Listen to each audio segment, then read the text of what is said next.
Jepang datang ke Indonesia pada tanggal 11 Januari 1942, tepatnya di Tarakan, Kalimantan Utara. Awal mula ekspansi Jepang ke Indonesia didasari oleh kebutuhan Jepang akan minyak bumi untuk keperluan perang. Menipisnya persediaan minyak bumi yang dimiliki oleh Jepang untuk keperluan perang ditambah pula tekanan dari pihak Amerika yang ekspor minyak bumi ke Jepang. Pada tahun 1941, Admiral Isoroku Yamamoto mengembangkan strategi perang untuk memerangi Amerika, Inggris, dan Belanda. Pada tanggal 7 Desember 1941, Jepang menyerang armada Pasifik Amerika di Harbor.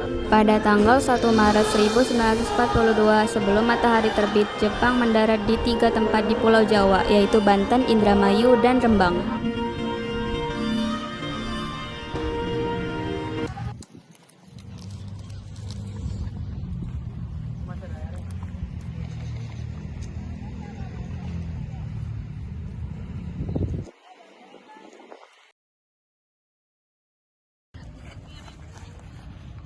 Kogeki.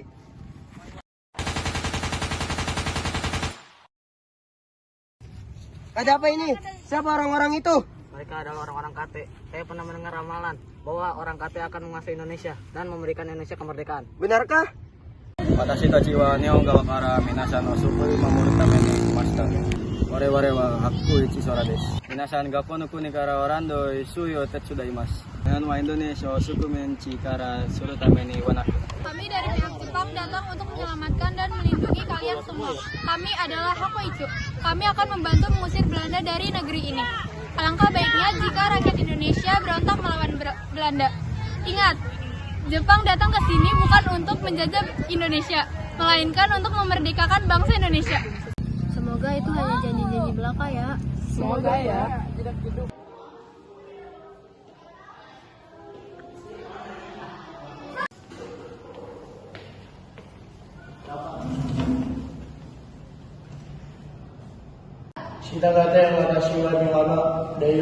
Turut sumori wa arimasen.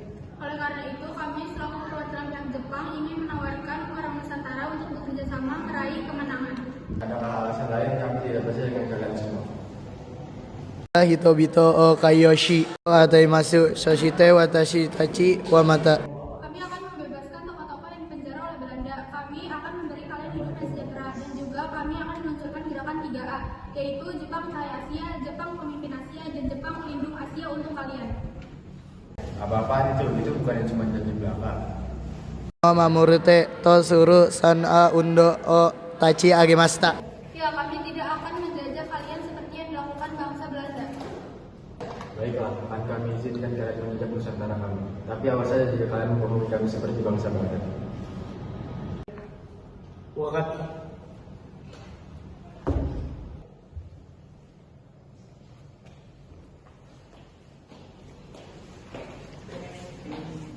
Jepang meluncurkan gerakan 3A yang artinya Jepang Cahaya Asia, Jepang Pemimpin Asia, dan Jepang Pelindung Asia. Pernyataan ini yang membuat masyarakat Indonesia percaya dengan kekuatan Jepang saat itu mereka bisa menjadi penolong Asia. Namun, ada rakyat yang juga takut jika mereka dibohongi lagi oleh negara-negara yang sebelumnya pernah datang ke Indonesia. Sementara itu, rakyat yang sudah mendengar kedatangan Jepang terus membicarakan orang Jepang itu. Rakyat ada yang pasrah dan menanti janji yang diberikan oleh Jepang. Kalian sudah tahu belum kedatangan orang-orang Jepang itu? Ya, saya sudah tahu. Lalu apa tanggapan kalian tentang berita itu? Semoga aja Jepang memiliki niat yang baik untuk Nusantara kita ini.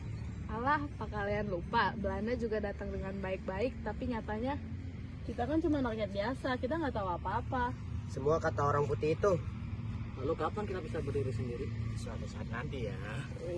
Untuk membuat rakyat Indonesia semakin percaya pada Jepang, Jepang menyerang Belanda dan merebut pangkalan udara Kalijati. Sehingga pada tanggal 8 Maret 1942, Belanda menyerah kepada Jepang atas Indonesia, ditandai oleh perundingan di Kalijati, Subang, Jawa Barat. Pihak pemerintah Belanda yang diwakili oleh Panglima Tentara Belanda yaitu Letjen Verpoorten dan Gubernur Jenderal Hindia Belanda Gerda van Sketenborg-Schouwer.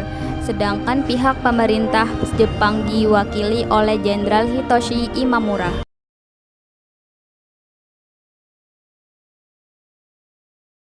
Kami menyerah. Oke, orang wanita yang menggunakan kebagusan dari kehebatan arimasen. Baiklah, Belanda harus menyerah tanpa syarat kepada Jepang.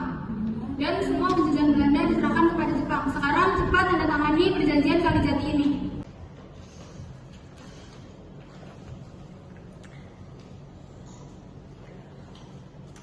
Tentara, tangkap dia, kembalikan mereka ke negaranya.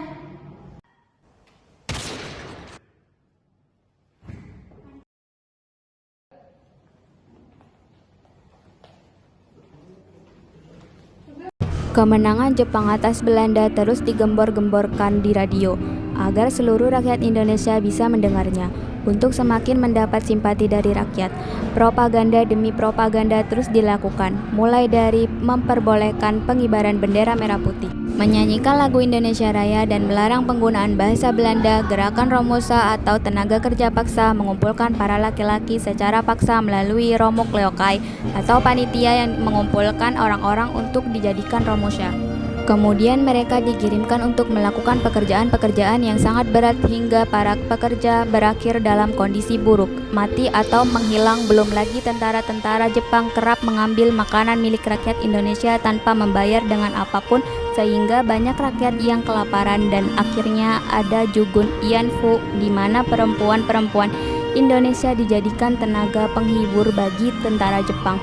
Jugun Ianfu ini juga mengalami kekerasan seksual oleh para tentara Jepang. Karena sudah jadi seperti ini, tentu saja rakyat Indonesia jadi geram dan memulai perlawanan terhadap Jepang. Perlawanan rakyat ini terjadi secara masif di berbagai daerah seperti Indramayu, Singapura, Tasikmalaya, Aceh, Papua, Blitar, Cilacap, hingga Kalimantan.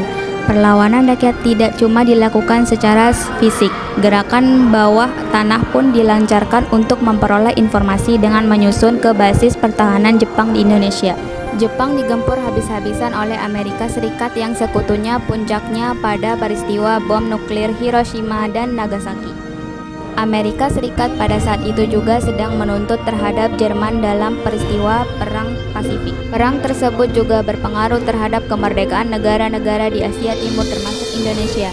Pada akhirnya Jepang menyerah pada tanggal 15 Agustus 1945 yang menandai berakhirnya Perang Dunia Kedua.